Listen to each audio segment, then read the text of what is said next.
السلام علیکم دولای محترم. اگر انسان آرزو و هوس بای شدن داشته باشد یا دعا کند، او را خداوند بای میکند یا نمیکند؟ پیغمبر خدا در حدیث های مبارک میگوید کل شیء بقدر حتی العجز والکیس. همه چیز به تقدیر وابسته است، حتی زیرکی و حتی گویم سادگی آدم است. بعضی آدم ساده می شود، همون به تقدیر وابسته است. بعضی آدم زیرک می شود، همون هم در تقدیر زیرکی بوده است. حبیب خدا گفتن وقتی شما 4 ماه در شکم مادر هستین، 4 چیز ملائکه ها می نویسند. یکم چیزی که می نویسند ریسک تو را بای می شوی، اگر نکشیده باشد بای نمی شوی. چیزی که در تقدیر این را به آرزو و به هوس پیدا کردن ممکن. حضرت ابوبکر صدیق گفتن 3 چیز از 3 چیز یافتن ممکن نیست. 3 چیز را از 3 چیز یافتن نمی شود. یکم گفتن جوانی را برنگ و بار. یک آدم 50 و 60 می رود، بعد دیگر ریشه پس می تراشد و موی سر سیاه می کند و بعد کستون و بروکای بهترین همون توفلی های قیمت هم می پوشد. 1000 که کند جسم تو را پیر است. تو ظاهرت اگر چنده که نوام باشد، تو را داخلت کهنه است. رهگردی تو را نشان میده تو پیر هستی. حضرت گفتن با رنگ و بار آدم جوان نمی شود. هر جوانی که از این جوانی را خدا خودش بی رنگ و بار زینت دادگی هست. برای همین 3 چیز را از 3 چیز یافتن نمی شود. دویمش چی است؟ گفتن تن صحت را به دارو پیدا کردن نمی شود. یک بار سلامتی را از دست بده، 10 اگر کورس لیچینی بگیر دیگر فایدت نمی کند. یک دم یک نابود می شود، لیکن باز اون جا در من باقی ماندگی هست. اون چیزی که خداوند اون بهترین سلامتی را که در اول داده بود وقتی که از دست رفت دیگر وای برقرار به دارو نمی شود. گفت سوم گفتن بایی حضرت ابوبکر به هوس و به گویم خواهش پیدا نمی شود. یک آدم بایی میبینی همه شرایطاش بهترین و بعد هوس خوری که ای بایی را ببین چی گونه است. گفته اگر 1000 هوس که خوری تا در تقدیرت الله بایی را نکشیده باشد بای نمی شوی. برای همین اولا دادر عزیز گویم اگر مقصد من خواهی بایی را طلبم نکن. انشاءالله همین خداوند به تو آنقدر مال دهد که تو همین طلبنده نباشی، در بدر نباشی، خار و زار نباشی. همونش انشاءالله برای تو بردباری میارد، همونش کفایت کننده است. همین آدمای بایی که میبینین بهترین لباس و بهترین ماشین و بهترین خانه دارن، فکر میکنین که یگان پرابلم ندارن. اونا خیلی گویم باز خیلی سرگردانی هاشون زیاد است. برای همین میلش ما هیچ وقت مثال بایی را گویم طرفدار نیستیم، نه، بلکه این خداوند دادی خداوند است.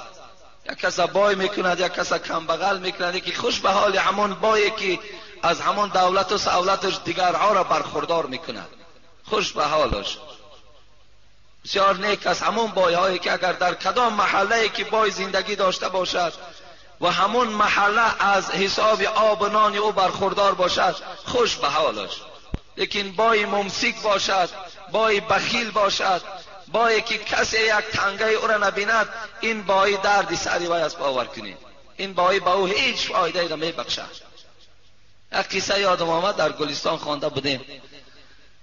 یک کمبغل بیچاره میگوید نزد حضرت موسی آمد و گفت ای موسی، گفت همین کمبغلی بسیار افگارم کرده است، آخر دایم همین خوردنی نسک و نخود و چند دیگر طاقت نداریم. گفت بگذار پروردگار بایم کند، آخر از گوشت گوسفند و از تمام این بهترین طعام هایی که دارد برخوردار شوند. حضرت موسی گفت ای بنده خدا، گفت همین حالی که داری بسیار حالت خوب است. گفت ای گفت دعا کن، دعا کن. گفت که مرا پروردگار به دولت کند. دعای پیغمبرها تیری در نشان رسیدگی هست. حضرت موسی دعا کرد که پروردگارا، گفت همین بنده تا به دولت بگردان. میگوید چنان با دولت شد که دیگر هیچ حد کنار نداشت دولتش. از بین یک 3-4 سال گذشت، این برادر در آخر از ما طلب کرد از دعا کن که دابلا من بای شوم. کسی بود از خیلی از من دعای حضرت موسی را بینو، این حال این مرد ببین چی شده است. برای من دعا میکنم که خدا ترا رزق کفایت کننده دهد. از من 3 سال گذشت، میگوید حضرت موسی با یک قشلاقی گذر میکند که مردم زیاد جمع شدن. گفتن اینجا چی معرکه هست؟ یک آدم اگه در دار میکشن. در دار میکشن؟ بله. کی است این آدم؟ این آدم یک آدم بیچاره گدا بود. نزد حضرت موسی رفت، دعا کردن. اون چه پیغمبرها را نمیشناختن مردم. نزد حضرت موسی رفت، حضرت موسی در حقش دعا کرد، با دولت شد. بعد که دولت سعادت زیاد پیدا کرد، در حال دستی به زنا زد، عرق نوشی کرد و زنا کرد. در بالای زناش دستگیریش کردن، امروز حکمی به دارش دادن. آی بایی هر کس هم نمی پروره. خداوند میداند که کی را بای کند، کی را کم بغل کند. همه جسم ما را میداند که تا چه اندازه ما تاباوریم. آیا همین جسم ما تاباوری بایی دارد یا ندارد؟ و الله میداند اینه. بعدن حضرت موسی بسیار غمگین شد، نگاه کرد که این مرد را که دعا داده بود برداشتن و در گردنش بنده و در دار کشیدنش. غمگین شد.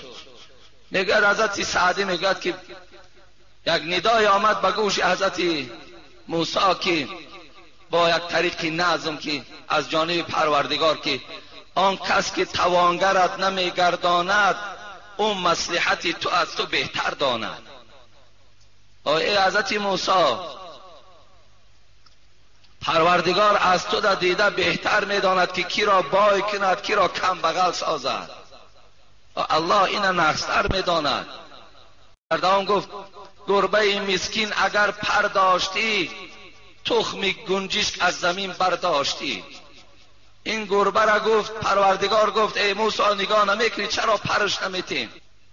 این پر ندارد، با بازم بی پریه که هستی دارد. در زمین گویم که گنجشک از داشته میگیرد. وقتی اگر این را ما پر میدادیم در